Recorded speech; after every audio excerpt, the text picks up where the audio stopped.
¿Qué tal, cracks? Aquí estamos en Basket and Life, en una nueva sección que estamos... bueno, la verdad que yo realmente estoy bastante contento, la de Basket Remember, porque es la primera entrega que hablé del gran Dražen Petrovic y sus 62 puntos en la final de Atenas. Está funcionando muy bien en cuanto a las visualizaciones, y también daros las gracias porque las entrevistas previas a esa entrega también están funcionando fantásticamente bien. Entonces quería seguir con esta sección de Basket Remember y digo, pues bueno, pues voy a invitar aquí a un par de amigos que además son dos grandes periodistas para hablar pues un poco de lo que queramos, ¿no? Y lo que pensé, dije, bueno, pues vamos a elegir un partido cada uno, un momento cada uno que nos haya marcado en todo el mundo del baloncesto por cualquier motivo, profesional, personal, pues por el motivo que sea. Entonces vamos a decidir nosotros a elegir cada uno un partido y a partir de ahí pues vamos a mantener creo que una buena charla de básquet. Así que os presento, que yo creo que alguno de ellos ya os suena, Tony Stories, más conocido en las redes por ese nombre, pero su nombre es Antonio Rodríguez, muchos años en Canal Plus, ahora la CB. Antonio, ¿qué tal, amigo? ¿Cómo estás? Hola, muy buenas tardes, ¿cómo estáis? Y el otro invitado, también amigo hace muchísimo tiempo, actualmente en Castilla-La Mancha Televisión, es Vicente Mateo. Vicente, ¿qué tal? Muy buenas. Aquí pasando una tarde, imaginaros en casa. Tenía otros planes, pero he decidido dejarlos de lado para estar con vosotros.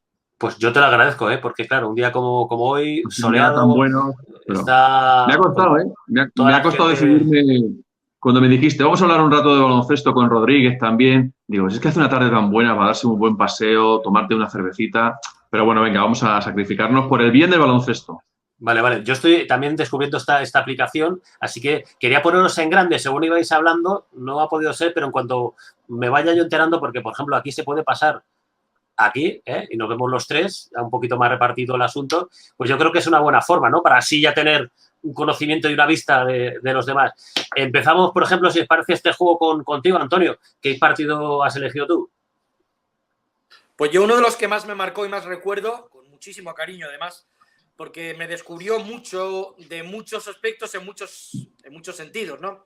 Fue la primera vez que el Real Madrid viajó a Zagreb a jugar frente a la Cibona, la primera vez con Dražen Petrovic, o sea, recién fichado Dražen con la Cibona de Zagreb, la temporada 84-85, la fase final de Copa Europa, que eran los 6 equipos y había liguilla.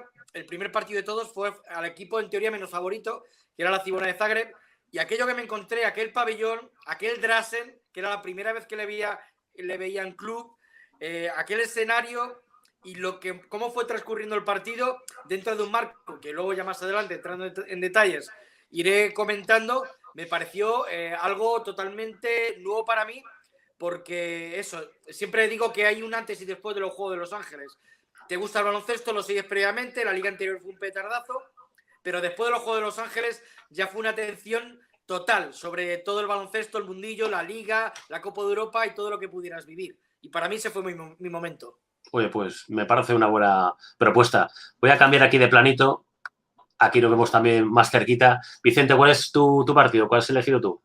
Pues mira, no está preparado, pero al final estamos en un canal, en tu canal, Antonio, que tú eres seguidor acérrimo de Dražen Petrovic. Sí. Rodríguez elige un partido en el que está Dražen Petrovic y yo casualmente, esto os puedo asegurar que no estaba preparado, he elegido también un partido que para mí fue importante, que fue el Open McDonald's de 1988. Dražen Petrovic acababa de aterrizar, pues prácticamente no hacía ni un mes en el Real Madrid y fue mi primer toma de contacto directa con un equipo de la NBA y vaya equipo, los Boston Celtics, de Dennis Johnson, Danny Ainge, Larry Bird, Kevin McHale y Robert Parrish. O sea, para mí eso fue darme de brucer directamente con lo que era la NBA, pero tocarla, por decirlo de alguna forma. Cambiamos ahí de planito otra vez. Ahí me estoy convirtiendo casi, Antonio, en Víctor Santamaría, un realizador aquí de top. No, ni el asolado de los zapatos, pero bueno, estamos descubriendo esta aplicación. Pues yo he elegido un partido, curiosamente no sale Petrovic en este encuentro, cualquiera va a decir, este tío solamente Desgraciadamente. no. Desgraciadamente, ¿no? Porque es un partido relativamente reciente, tiene ya 11 años, cómo pasa el tiempo. Y es de otro de los grandes, en este caso de nuestro país, para mí, junto con Navarro. Eso sería también un buen debate un día, ¿no? ¿Quién es el mejor jugador español de todos los tiempos? Porque alguien dirá, no, Pau de sobra. Pero claro, Pau con 2,13 metros con ese cuerpo y tal, y Navarro, en ese cuerpecito más pequeño, verdaderas maravillas. En cuanto a títulos es indiscutible que, por supuesto, Pau. Pero bueno, me quedo con Pau y su primer anillo, ¿no? Lo acababan de fichar la temporada anterior los Lakers, ya llegó a la final contra Boston Celtics, perdieron, pero en el segundo intento, después ganarían otro precisamente ante los Celtics el siguiente año, en 2010, pero en 2009 le ganó 4-1 a Orlando.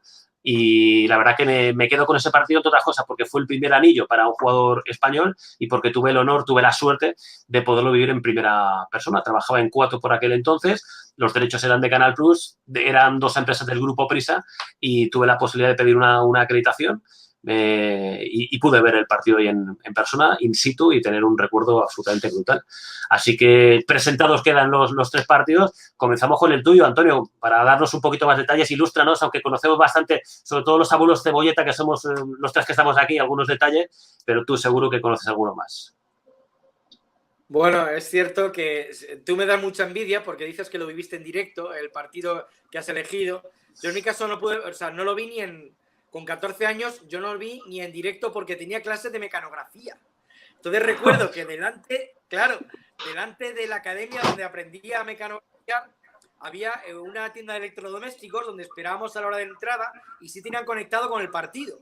Y pude ver, sin sonido, obviamente, desde el otro lado del escaparate, podía ver imágenes del partido hasta que ya llegué a casa y pude verle en directo.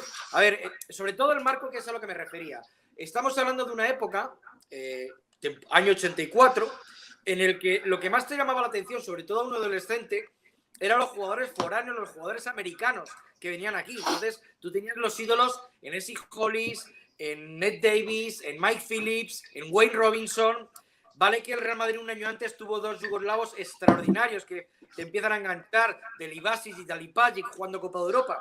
Pero bueno, al fin y al cabo veías a Italia como una auténtica NBA en Europa, con los extranjeros que tenía, con el Larry Wright, aquel que ganó Copa de Europa al Fútbol Club Barcelona, o sea, unos americanos fuera de lo normal. El Maccabi tenía enormes americanos y ese año tenía a nuestro querido Kevin Magui, que venía de CAI Zaragoza, con Johnson. O sea, era el foco de mayor reclamo lo que podía hacer el jugador americano. Y el Real Madrid se presenta, y para mí era la primera vez que veía un partido en un campo yugoslavo, puesto que años antes el partido con el Bosna de Sarajevo del Barça del año anterior no se televisó y tampoco los equipos yugoslavos llegaban muy alto. Por lo tanto, Televisión Española no emitía esos partidos en los años previos. Y de repente me veo ese escenario, ese pabellón, que no recuerdo su nombre, el pabellón antiguo de la Cibona. El Palacio de Hielo. Palacio de Hielo era, ¿verdad? El Palacio de Hielo era, el antiguo, sí, exactamente. El antiguo, sí. Rodeado por un bosque ahí de lobos, que decían en una previa que hicieron, y el ambiente es que era el primer ambiente realmente infernal que yo me encontré en mi vida. Y eso era lo primero. Cuando hablaba del tema de los jugadores americanos, te das cuenta que, claro, como los soviéticos también, bueno, eso siempre, un equipo que no tiene americanos, que son solamente jugadores nacionales, que son yugoslavos, pero de repente ves que tienes, vale, los pibos eran normales, era Andronego, era Mijovic Nakic, era Vukicevic, con estaturas normales, pero ven los bases, que en teoría aquí en España eran de 1,80 y los ves de casi 2 metros. Por el Petrovic, los 2 Petrovic eran los hermanos con 1,95, con 1,98, que ves a Corbalán intentando defenderles y le veías claramente inferior a nivel de estatura. Y ver aquello, cómo jugaban, si tú ya habías oído hablar o habías visto, no, y conocías de sobra cómo se las manejaban las marrullerías de los yugoslavos, pero verlo en su entorno, en su salsa, y sobre todo esa impotencia del Real Madrid, viendo los arbitrajes que estaba sufriendo, viendo lo que les hacían, y que luego encima metían canasta y con la chulería la justificaban, con canastas una tras otra, comentadas por José Félix Pons, que fíjate lo poco conocido que era atrás en Petrovic todavía, que las llamaba Dragan Petrovic.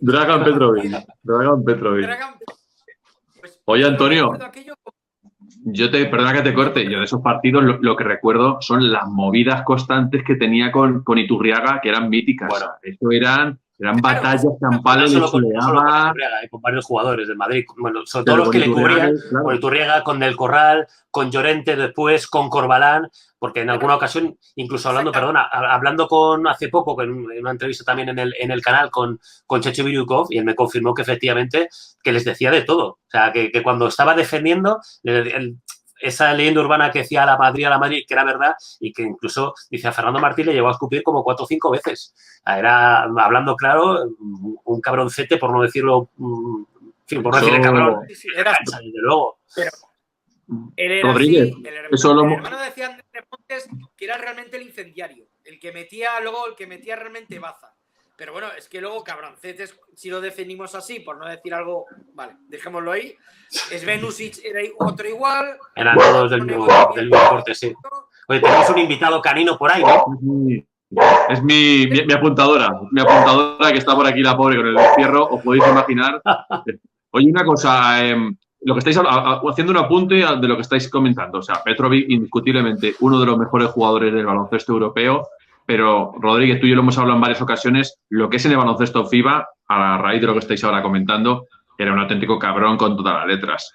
Era un tío antideportivo, provocador, la FIBA le consentía muchas cosas y en esa etapa, antes de llegar al Real Madrid, con tenerlo como enemigo, es que le odiaba a todo el mundo. Si era imposible, o sea, le admirabas como jugador, tenía un talento ofensivo descomunal, como yo no he visto a nadie en Europa dominar los partidos, pero era un cabrón. Vamos a hablarlo con todas las letras. Era excesivamente competitivo. Yo lo matizo un poco, pero sí que es cierto que rayaba la antideportividad en muchísimas ocasiones. Y fíjate que está hablando un superfan de él, pero soy el primero en decirlo. Que era, o sea, que era tenía una gran ética de trabajo, todos lo conocemos, que se quedaba tirando no sé cuántos tiros, que tenía la llave del pabellón, todo eso perfecto. Pero en su primera etapa, digamos, hasta que va madurando como persona y como jugador, era muy, muy antideportivo, excesivamente provocador. Luego hemos visto otros jugadores que también han dominado en la cancha desde el aspecto ofensivo. Yo a Nikos Galis, por ejemplo, no le he visto nunca hacer eso y era un jugador top en Europa. Le pondría yo a ese nivel. Le pondría al nivel de Petrovic, por ponerlo ahí. Es que yo no recuerdo a ningún jugador, ninguna gran estrella, Antonio, tú lo sabrás, ninguna gran estrella que se comportara de esa forma, ¿no? Al margen del talento innegable, por supuesto, que fuera tan provocador. ¿Os acordáis esa imagen icónica que estaban los dos hermanos Petrovic pasándose el balón ahí a medio metro cuando acababan los partidos, ¿no? Eso, bueno. Claro. Redundando un poco en eso, por eso decía del impacto de ese partido y por eso lo he elegido, porque, vale, conocíamos en Italia pues el ambiente de los pabellones italianos, conocías gente como Enrico Gilardi, como Roberto Premier, como el propio Dino Meneghin, vale, que eran marrulleros, eran duros, pero es que esto era otra historia, por eso yo creo, y Sisto ahí tenía razón, porque además era un poco cobarde, lo definía Sisto Miguel Serrano, nuestro querido amigo, porque decía que él era el primero que provocaba, que era el que soltaba el brazo o el puño, lo que fuera, y luego se retiraba para que fueran los compañeros los que montaran la tangana. Pero sobre todo era, eso es lo que más llamó la atención, ese odio / fascinación de un tío que las mete todas teniendo ese aspecto tan chulesco y tan provocador. Por eso yo no recuerdo, los ídolos en Europa eran Riva, era Epi, era Aroesti, era Berkovic, o como rivales, en este caso el Real Madrid.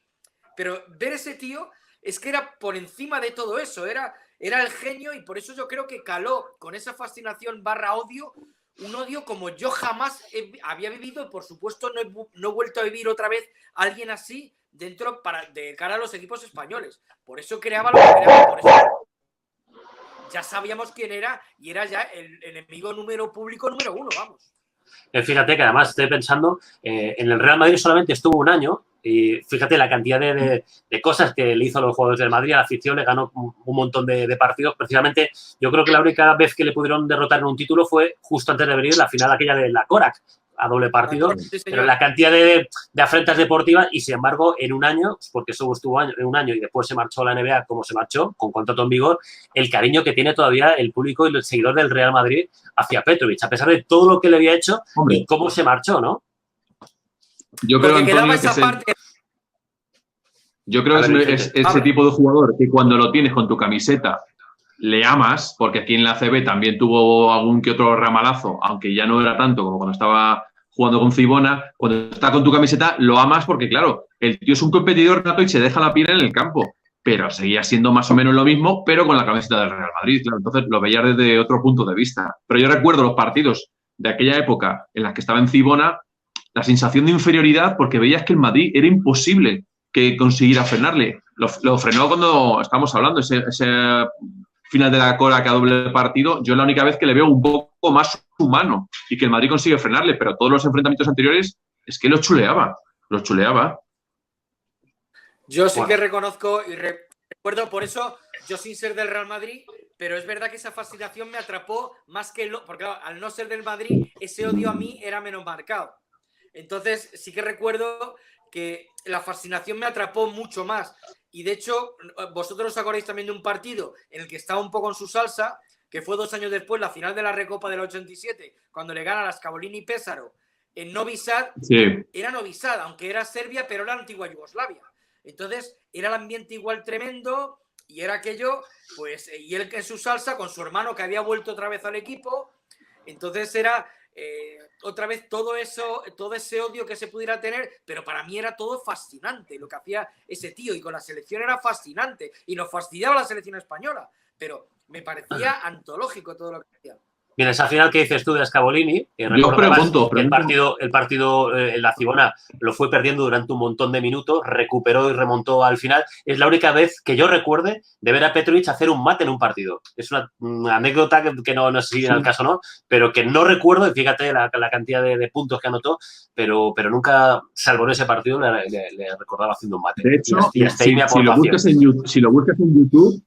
si lo busques en YouTube, prácticamente no hay jugadas de él que terminen en mate. Rara vez. No era un gran saltador. No era un gran saltador. Yo le recuerdo alguna jugada en Cibona muy rarísimo en algún contraataque de irse solo y hacer un mate, pero no era ese tipo. No era ese tipo de jugador. De todas maneras, yo os pregunto una cosa, Rodríguez Sánchez. ¿Quién sería el equivalente a Petrovic en odio ahora mismo, en generar esos odios en el baloncesto FIBA? ¿Tenéis alguno en mente que digas? Yo quiero decir, os voy a poner un ejemplo que ha cambiado también a lo largo de su carrera. Rudy Fernández tuvo un momento, ese momento de juventud, cuando él sale disparado y se empieza a convertir en el jugador que ha llegado a ser. Tiene un momento Rudy Fernández también ahí que mucha gente rival decía, pues este tío... Pero porque son muy competitivos, ¿no? Pero sí, cuando estás enfrente, lo tienes enfrente, pues ese exceso, bueno, no es exceso. Esa forma de celebrar, esa forma de los gestos. De exagerar muchas cosas a veces, ¿no? ¿Sabes? Rudy tuvo ya una temporada también... Pregunta en Kaunas, a ver, a los gemelos estos que al final llegaron incluso a las manos con algún inaudito, con Rudy. Pero sí, pero yo creo que hay una pequeña diferencia. Al igual que Rudy hace todo, o sea, él es un ganador nato. Entonces él hace lo que tenga que hacer y celebra sin ningún miramiento, y eso provoca al público. Pero no es una manera de jugar. O sea, es que para mí Drazen, la provocación formaba parte de su equipo de juego. Y os voy a contar un caso clarísimo que me contó el árbitro Vicente Sanchís. Él, cuando el árbitro, porque él ya empezaba incluso a chapurrear español en sus últimos años en la Cibona, Drazen, ya habiendo fichado por el Real Madrid el año previo. Y le tocó a Vicente Sanchís un partido de la Cibona cuando estaba él, no recuerdo el equipo, y era a domicilio, jugaba la Cibona a domicilio. Y él empezó a provocar al público porque era la forma de jugar que él tenía. Entonces Vicente Sanchís, como ya le conocía, le dijo, Drazen, no me hagas esto, porque me vas a provocar al público, me lo vas a echar encima, no me hagas esto. Y le dijo Drazen, no te preocupes, Vicente, que contigo no va a haber nada. No te voy a protestar, no te voy a decir nada, porque tampoco... protestaba a los árbitros, pero no era de los más protestones. Pero él decía, déjame hacer mi show, que esto es cosa mía. O sea, que él formaba parte de su juego, a diferencia de Rudy. Rudy puede provocar en un momento dado, pero no es la provocación como un sistema para poder jugar. Sí, yo lo he puesto un poco como ejemplo de jugador que con el tiempo me ha recordado en un determinado momento de su carrera ese odio de la afición rival contra él, por su forma de jugar, por su forma de ser agresivo en la cancha. No quiero equipararlo con Petrovic, evidentemente, pero esa sensación sí. Yo creo que de los pocos jugadores a lo largo de los años con lo que yo he sentido algo parecido. Yo voy a poner un ejemplo, pero tiene que ser me ha venido a la cabeza fuera del baloncesto. Cuando estaba en el Real Madrid, también jugador del Madrid, hablo del de fútbol, Hugo Sánchez, era algo parecido. Porque era un provocador, claro. Preguntas a cualquier jugador ya retirado, dice que era terrible, que les pisaba, que les decía de todo. Si nos vamos, Antonio, al fútbol, Diego Costa. Diego Costa podría ser alguien así también, ese tipo de carácter, ese jugador que tú dices, joder, en mi equipo lo quiero a muerte, pero tienes enfrente y estás todo el partido, vamos, te acuerdas de toda su familia, de toda su descendencia pasada y futura. Bueno, pasa de futura no porque es de tendencia, evidentemente. Oye, hacemos un pequeño punto y seguido, porque estamos ya entrelazando temas y tal del partido que nos contaba Rodríguez. Tiene que ver también con Petrovic, pero en este caso acompañado de otro equipo, del Real Madrid, que era su rival en esa final que nos contaba Antonio, y nos metemos un poco también de refilón con la NBA, de ese partido histórico, septiembre, quiero recordar, del año 88, septiembre, más bien, ¿no? Sí, además, al poco de volver de los Juegos de Seúl, del año 88, jugaba en Real Madrid-Boston Celtics. Ponemos a la gente en antecedentes, decir que era un cuadrangular, no como ahora cuando hay enfrentamientos directos, que estaba la selección yugoslava, una pedazo de selección brutal sin Dražen Petrovic, lógicamente en el Real Madrid, jugó con Boston Celtics en semifinales, y Scavolini de Pesaro, que tenía un gran equipo. Por cierto, Andrea Grachis creo que metió como 37 puntos ese partido, jugó con el Real Madrid la otra semifinal, y ahí se vieron las caras el Real Madrid con pues una versión de los Boston Celtics, creo que no hace falta pensarlo mucho, claro, una de las mejores de todos los tiempos. Sí, yo, Antonio, lo que os comentaba, yo he escogido este partido más que por su importancia, que la tuvo en su momento y mucho, sino porque para muchos, para toda una generación, fue el primer contacto directo, tangible que tuvimos con un equipo de la NBA, ¿sabes? A España, que vamos, estoy completamente seguro, no había venido nunca un equipo NBA que yo recuerde. Creo que no sé si en los años 50 los Siracusa Nationals o alguna cosa de estas. Estos combinados, ¿no? Antonio, sí que había venido estos All-Star, sí, ¿no? Con jugadores universitarios mezclados con algún profesional, algo así, algún mix, pero un equipo, una franquicia, yo creo que no, que era la primera vez. Y además, Rodríguez, si no recuerdo mal, esos Celtics eran todavía muy competitivos y creo que venían del año anterior. No sé si habían sido finalistas de la conferencia habían jugado la final. O sea, ya empezaban a ser veteranos algunos de los jugadores, pero todavía no eran excesivamente mayores. Y pues el quinteto titular con el que salen, claro, es el que todos nos sabemos de carrerilla. Dennis Johnson, Ainge, Larry Bird, Kevin McHale y Robert Parrish. Y luego para enfrente un Real Madrid con Dražen Petrovic, con Biryukov, con Johnny Rogers, con Fernando Martín, con Fernando Romay, o sea, un Real Madrid muy, muy, muy competitivo que estaba hecho para hacer grandes cosas esa temporada, que de hecho las hizo, menos ganar la Liga. Claro, yo ese partido, además yo lo viví en el campo, para mí fue una pasada. Fue una pasada ver a los Boston Celtics, claro, es que era un sueño en aquellos tiempos, que no había internet, que no había highlights como hay ahora, había los resúmenes que veíamos en la 2, en Estudio Estadio, en Estadio 2 me parece que era un espacio deportivo que había entre semana que presentaba Olga Biza por las tardes en la 2, ahí se veía mucha NBA. Yo creo que también fue el vuestro, fue mi primer contacto con la NBA visual, y a raíz de eso, los éxitos de la selección española, el Madrid y el Barcelona siempre a nivel continental eran bastante competitivos, y te viene nada más y nada menos que los Boston Celtics, y encima tienes a Dražen Petrovic, tu gran rival, ya por fin vistiendo la camiseta del Real Madrid. Eso fue espectacular. Si yo recuerdo, además vosotros también seguro que tenéis ese recuerdo, si lo recibió el rey. Yo recuerdo el rey Juan Carlos en aquel momento recibiendo a los Boston Celtics con honores, vamos, prácticamente de jefatura de Estado. Yo me acuerdo de la camiseta con el 0, ponía Borbón. Borbón, de acuerdo. O sea, tú imagínate ahora esa sensación que viene un equipo de baloncesto americano y lo recibe con la jefatura del Estado de este país. Hasta esos puntos llegaron, ¿no? Y luego el partido en sí estuvo muy bien.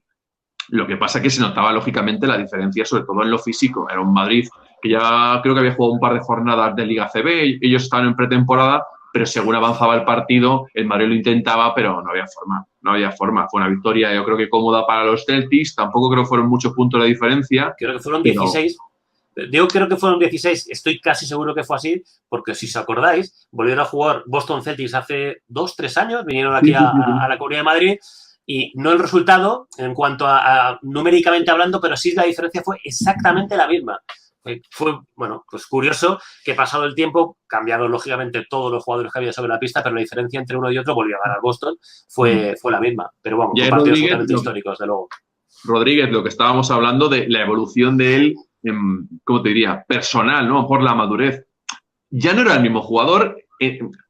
Estamos hablando de lo que hacía en el campo. A nivel deportivo, por supuesto que sí, pero a nivel ya de aspavientos, de tal, se iba como domando un poco, porque eso, de hecho, en la NBA ya no lo vimos. O sea, estuvo este año en el Madrid y se va a la NBA, lógicamente la NBA era uno más, pero ya ese Petrovic de los inicios no lo vimos, pero a lo mejor lo hubiéramos vuelto a ver, ¿no? Porque tú y yo hemos hablado en alguna ocasión que parece que Panathinaikos lo tenía fichado el verano que desgraciadamente sufre el accidente y muere.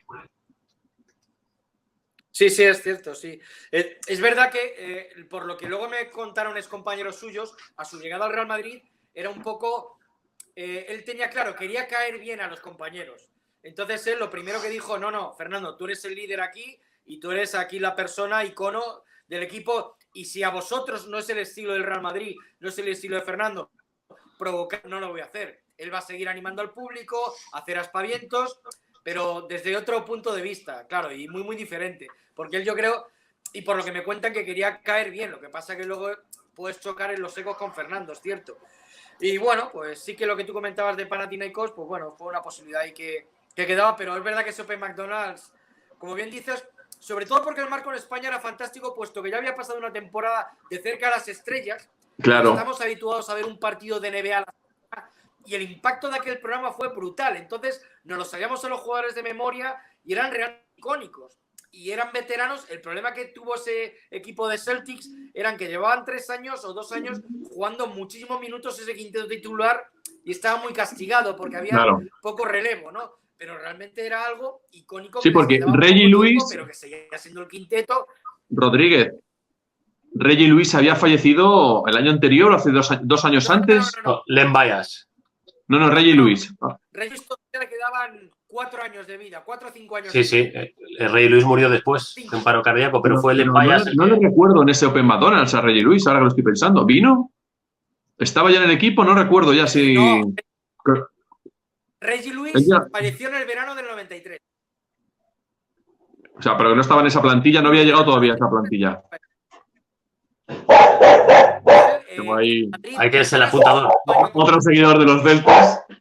Está enfurecido. Oye, ¿qué os parece si pasamos al último de los partidos? Porque me parece estupendo. Llevamos un ratito hablando de Petrovic, de los Celtics y tal, y dar una vuelta de tuerca. Dejamos a Petrovic a un lado, dejamos a los Celtics, aunque sí que hablamos de NBA, y yo lo comentaba, pues para mí uno de los partidos que más me han marcado, desde luego, en Orlando. Tuve la fortuna de estar toda la semana entera. Era el formato aquel que cambió hace unos años, de 2-3-2, se jugaban 2 partidos en Los Ángeles, habían ganado los Lakers los 2 primeros. Claro, yo eché mis cuentas, porque yo compré un billete porque me fui por mi cuenta una semana. Entonces dije, o sea, tiene que ganar un partido Orlando y 2 Lakers, porque si hay alguna otra combinación, si ganan los Lakers 4-0, me quedo 3 días en Orlando solo, tampoco es mal plan, pero bueno, estás ahí solo y tal. Pero como le he a Orlando por ganar 2 partidos, la serie se va a Los Ángeles y ya no tenía posibilidad de marchar a Los Ángeles y me hubiera perdido ver in situ el anillo de Pau. Así que tuve suerte de que efectivamente, y el primero lo gana Orlando, que era el 2-1, el segundo, creo que me parece que Derek Fisher mete una canasta faltando como 7 décimas que fuerza la prórroga y gana Lakers, es lo que produce o lo que permite que haya pues un quinto y definitivo partido. Si Derek Fisher no mete esa canasta, pues no hubiera podido ver ese sueño cumplido, y la verdad que para mí fue algo absolutamente histórico. Eres un gran seguidor entonces de Derek Fisher desde entonces, totalmente, ¿no? Del reflexivo Derek Fisher. Pues sí, histórico. Porque... Una cosa, perdóname que te interrumpa, desde el punto de vista baloncestístico. Tú y yo lo hemos hablado muchas veces, seguro que a la gente que nos está viendo le va a interesar. Eso estaba de VIPs hasta arriba. Ahí pudiste ver de en primera mano a grande fenómeno, ¿no? De la música, del cine, ¿no? Sobre todo, quien más cerca tuve la ocasión fue en los 3 partidos. Al tener la acreditación, pues podía moverme con cierta libertad en el pabellón. De hecho, incluso cuando acabó el quinto partido, esas históricas imágenes que veíamos toda la vida del vestuario de los Lakers, de los Celtics, ¿no? Cuando ganaban el champán y tal, pues yo pude estar ahí. De hecho, tengo por ahí algún vídeo, no sé si lo he colgado en YouTube o en Twitter y tal, con las cámaras que había por aquel entonces, que no era la resolución que tiene ahora, desgraciadamente, entrar en los vestuarios y disfrutar de la fiesta y ver a un español como Pau ganando el que era su primer anillo, ¿no? Algo absolutamente histórico. Pero sí que es cierto que te podías mover un poco por ahí, por el pabellón, y a quien más recuerdo, porque me la encontré varias veces, fue a Rihanna, a la cantante que ya era conocida, pero evidentemente no tan conocida como ahora.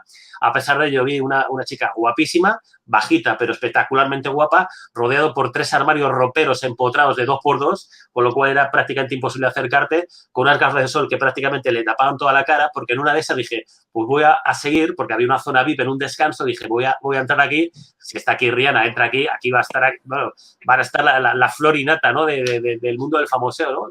Jack Nicholson, quizá, ¿no? Yo qué sé.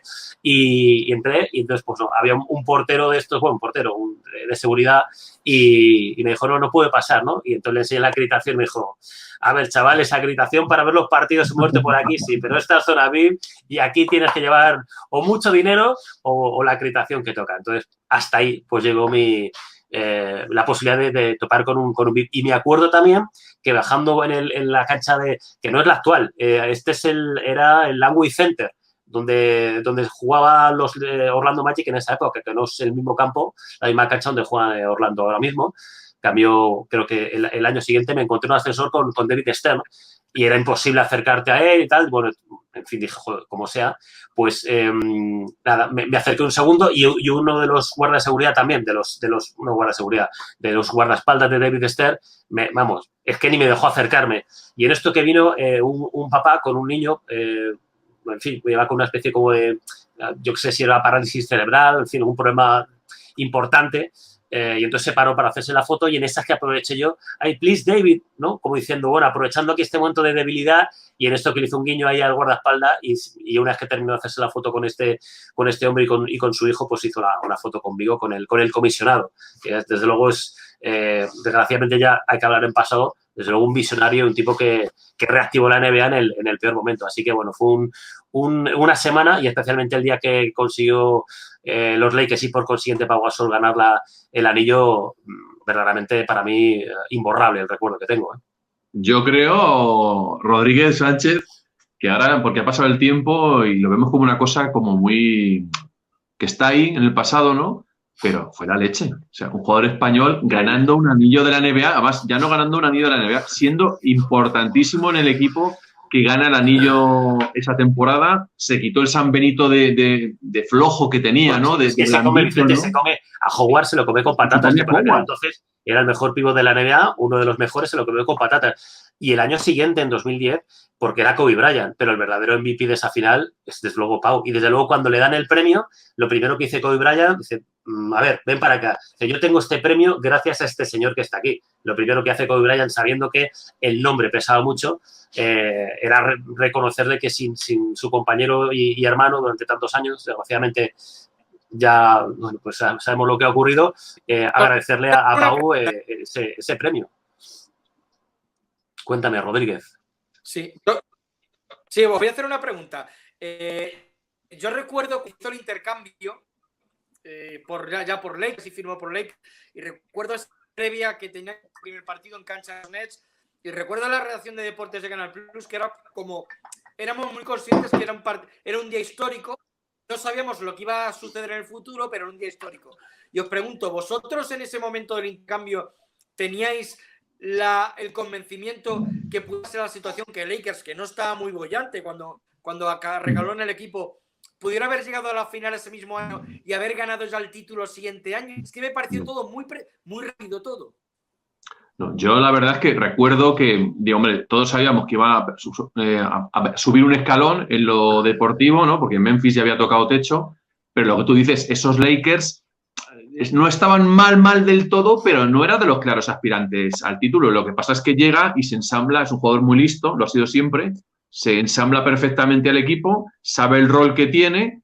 Kobe Bryant era un jugador también muy listo, muy inteligente. Dice, oye, ya ha llegado un chollazo, con este tío podemos hacer cosas. Y desde el primer momento, incluso ese propio partido contra los Nets, se ve que hay ahí una comunión entre dos jugadores que conectan y eso fue la mecha que encendió todo y por eso fue tan rápido. Pero yo jamás hubiera pensado que iban a llegar a la final contra los Celtics, que están a punto de ganarla y que Pau está muy tocado, porque eso muchas veces no se ha contado. Pau esa final la juega tocadísimo, que mucha gente dice, no, es que Garnett se lo comió, es que qué flojo estuvo, no estuvo su mejor nivel. Es que no estaba a su mejor nivel y lo dio todo. Pero desde luego yo, Rodríguez, estoy contigo que, bueno, yo pensaba que iba a pegar subidón en lo deportivo, pero jamás pensé que de una manera tan rápida y tan espectacular. Y me gustaría hacerte una pregunta, tú, que lo has seguido desde Mannheim, el torneo de Mannheim, yo creo que tú estuviste, no sé si estuviste o me lo has contado, ¿Ya se veía tan joven a Pau, los que estabais cerca de esos jugadores de esa generación, que los visteis jugar desde juniors, ya se veía que iba a ser el monstruo? Porque yo de juniors le recuerdo, pero no le recuerdo dominante como luego lo fue.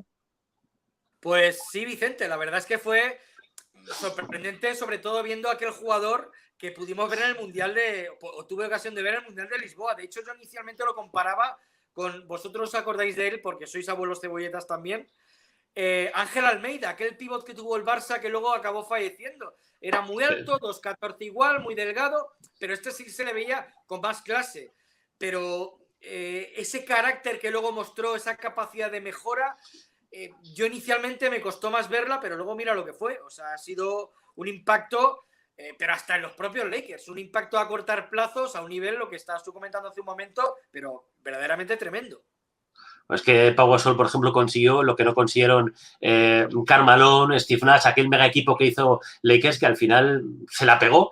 Y después, fíjate, con Shaquille también acabaron tarifando, y lo que parecía que iba a ser una pareja que iba a ganar 5 o 6 anillos, al final también salió rana, y ha sido con Pau con quien mejor química tuvo Kobe. Y desde entonces, pues no, Lakers este año, bueno, iba a decir se van a meter en playoff.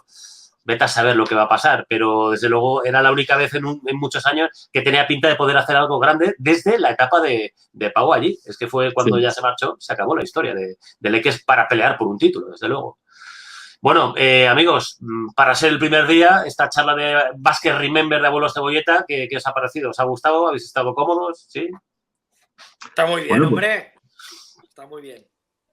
Yo creo que para ser la primera, espero que a la gente que nos vaya a ver, pues le haya resultado por lo menos tan entretenido y divertido como a nosotros. Porque es que nosotros cuando nos juntamos, esto es lo normal. Entre nosotros tres, esto es lo normal. Esto es la química que decía yo de Kobe y de Pau Gasol, ¿no? Un poco más o menos la que tenemos. Pues, ¿qué os voy a decir? Pues que esta es vuestra casa y que cuando queráis repetimos experiencia, porque yo también me lo he pasado fenomenal y anda que no hay historias que tenemos que por contar cualquiera de los tres, ¿no? Nada más, que muchísimas gracias y nos vemos muy pronto. Nos vemos en los bares, que decía, ¿no? La canción. Pero de momento vamos a vernos por aquí y un poquito más adelante en los bares, ¿vale? Fuerte abrazo. Un saludo. Pues muchísimas gracias. Vamos a ver si ponemos aquí. Punto y final. Basket and Life, amigos. Espero que os guste esta experiencia, este Basket Remember. Hoy con 2 invitados de lujo contando estas historias. Y que espero, por supuesto, que os siga gustando este canal con tantas visualizaciones, con tantas suscripciones, y si no lo estáis y queréis estar al tanto, pues que os suscribáis, pero sobre todo que sigáis disfrutando del baloncesto. Esto es Basket and Life. Muchas gracias.